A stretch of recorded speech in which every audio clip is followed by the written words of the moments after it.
welcome to our virtual tasting with Wild Crafted Wines. I'm excited that you guys are here. I have a couple of very special guests to introduce to you today. Number one, Laura and Terry. They are proprietors of Wild Crafted Wines.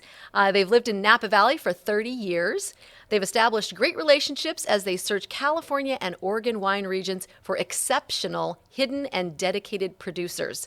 Their wines are small production, many handcrafted by multi-generational families devoted to preserving their legacy, or winemakers and vintners dedicated to sustainable and organic farming.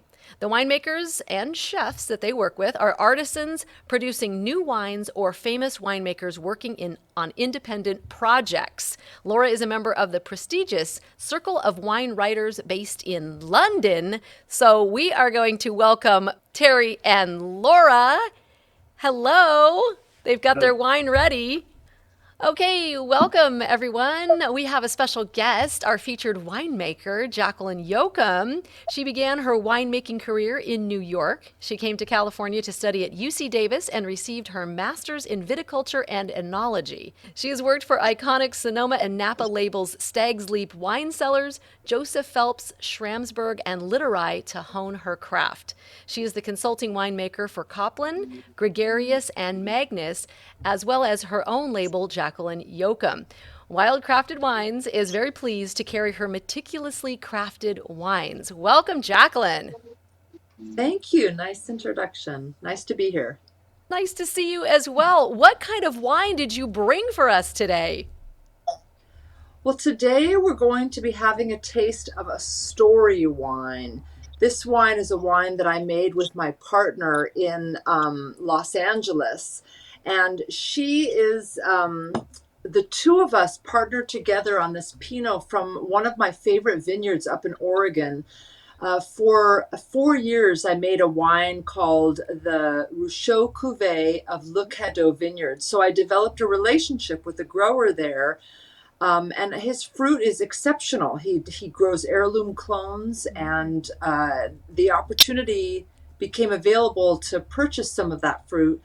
So my partner and I decided, let's go for it. So we made some fruit, purchased some fruit and made some wine in 2014. And we are just releasing this now, the Astoria wine. We did an earlier release of a wine under my name, and now we're releasing the library selection of her wine, Astoria, because we believe that wine develops in the bottle and has kind of an arc. As we all know, their wine has a profile that goes over time, and most people drink wines too early. So we decided to kind of layer this out. We had that flexibility to do that, and we did it. Oh, that is fantastic. Well, tell me a little bit about the flavor profile of this wine.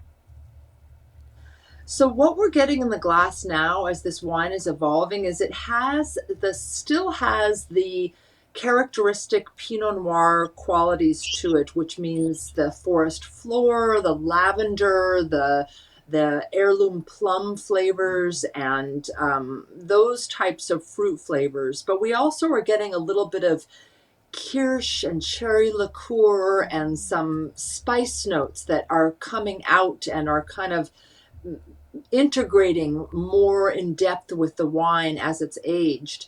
And this very soft, creamy layer that I would call the mid palate, that is kind of the lattice for holding it all together.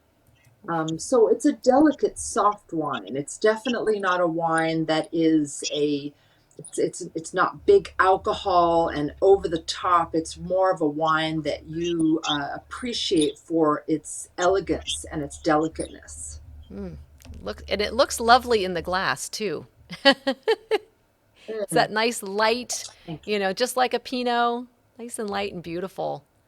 Absolutely you. Here, gorgeous. there's a Now, so there to the yeah, light. you got a lot of flavors going on in that wine, and so we like to talk about pairing the wines. What would be your best suggestion for pairing this wine with some foods, or maybe even a cookie? Because we like to pair with cookies sometimes, and maybe Laura might have a suggestion for a cookie. But I'd love your suggestions on some food pairings.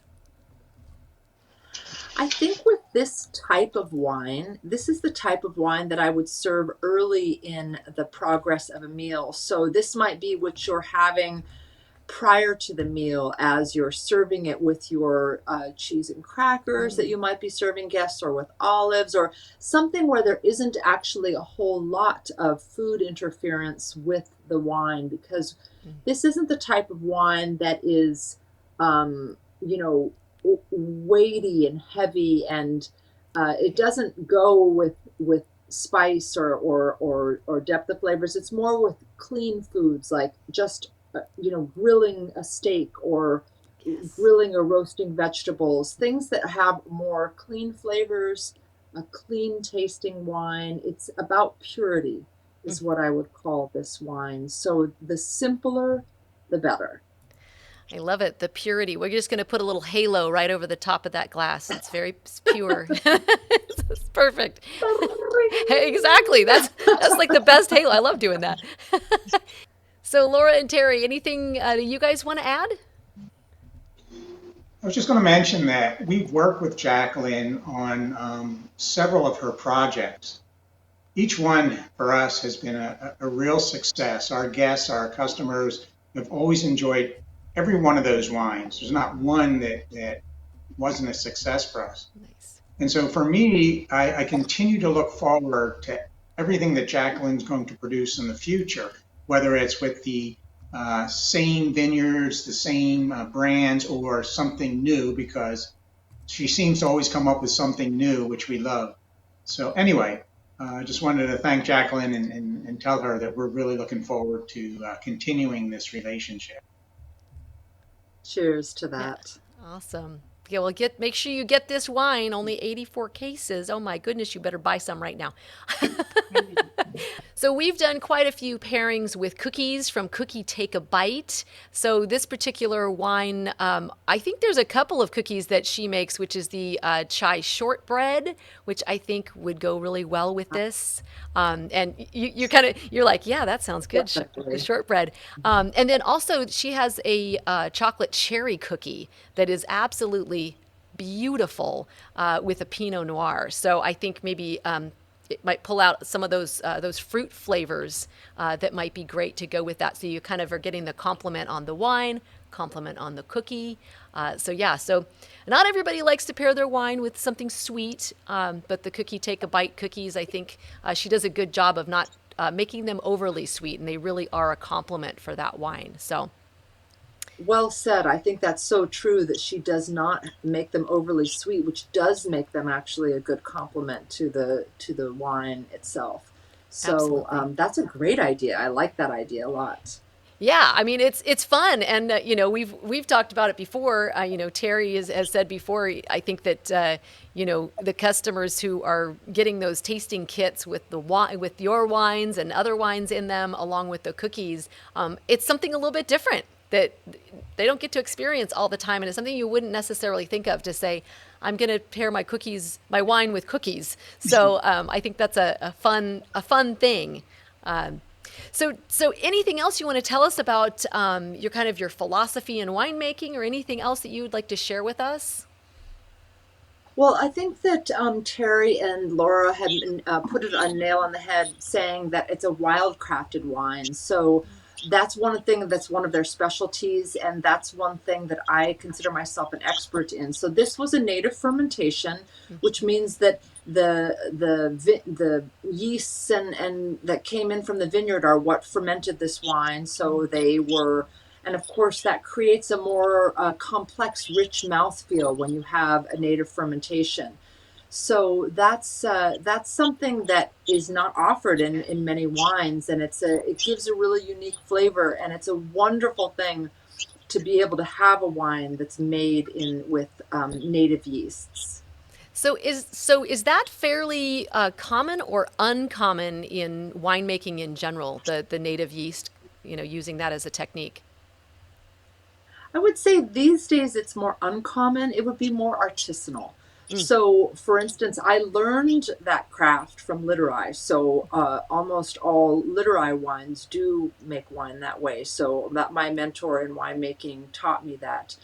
But if you just look at the broad spectrum of all wines, I'd say it's like being left-handed. It's maybe 10% of the Ah, total of all wines. It's a very small percentage.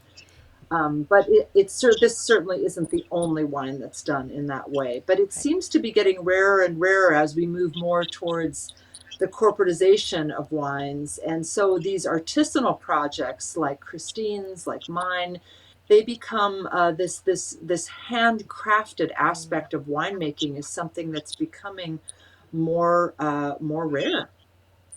Well, and like you said, I mean, I'm going to assume that doing that native yeast technique is a little harder to do on a larger scale. So smaller batches. About how many cases of this wine did you produce? Well, this particular wine is 84 cases, so that's Okay. a small production for Yeah. sure. But the many of wines that are made with wild crafting really just depends on your environment and managing it well. And there are lots of ways to do it well, scaled up to a larger scale. You just Okay. have to be, judicious about your sanitation and management of your cap, I as we can would imagine. say. Yeah.